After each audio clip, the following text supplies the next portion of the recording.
Growing up in a household filled with older brothers, we constantly were arguing and fighting on just about every topic that could be up for debate. However, the one topic that still seems to manifest itself to this day is who each one of us thought to be the best NBA player of all time. We all agreed that the top 5 players were Michael Jordan, Kobe Bryant, Larry Bird, Bill Russell, and LeBron James. Furthermore, I hope that this video will settle a lifelong debate that my brothers and I have been dealing with for a large majority of my life. I have always argued that Michael Jordan is the best that has ever been or will be.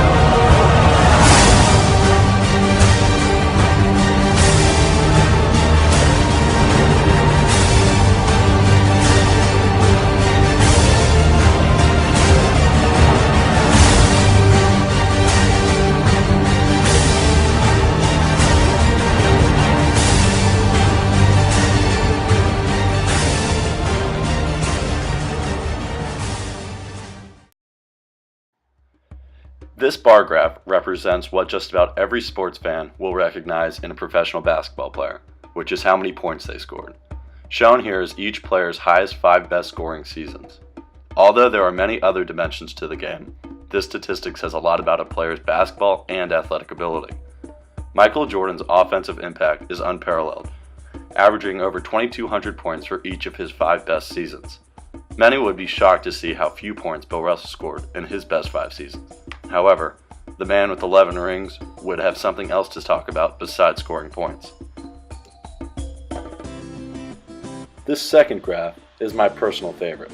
The bar-like graph visualizes each player's total years spent in the NBA, as represented by the player's height on the graph, while also showing how many championships they won, represented by the amount of trophies appearing to their left.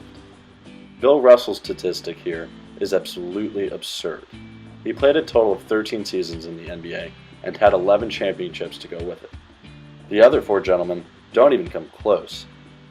Many sports fans say that this statistic is timeless and no other professional athlete will ever be able to match the type of dominance.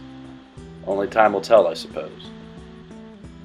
Seemingly too often, spectators think that a player's scoring prowess is solely what defines them as a great player. This is not always the case. This third graph shows each player's WS, or win shares.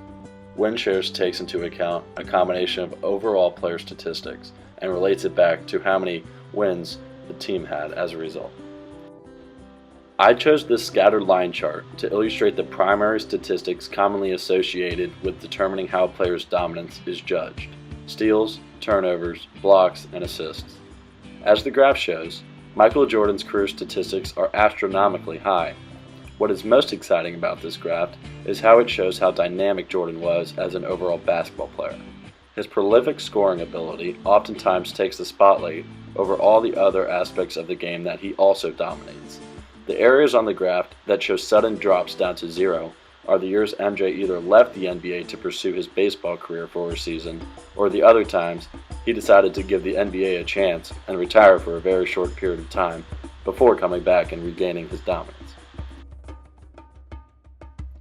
For this last graph, I chose to directly compare Michael Jordan and LeBron James, seeing how many times they are the two being compared as the best of all time. What is interesting about this graph is how it shows the players' team winning percentage the year after their first NBA championship. MJ's Bulls are represented by the outermost circle, and LeBron's Heat are represented by the interior circle. LeBron's Heat went on an 80% win streak the year after they won their first championship, with 66 total wins to only 16 losses. MJ's Bulls beat this statistic by only 1 additional win at 67 and 1 less loss at 15. This comparison is close. To me, it shows how much dedication goes into being the best. In conclusion, I believe that the evidence backs up my side of the brotherly debate on who the best NBA player of all time is. Michael Jordan nearly swept each comparison made in this presentation. His versatility in every aspect of the game is why he is regarded as the best of all time.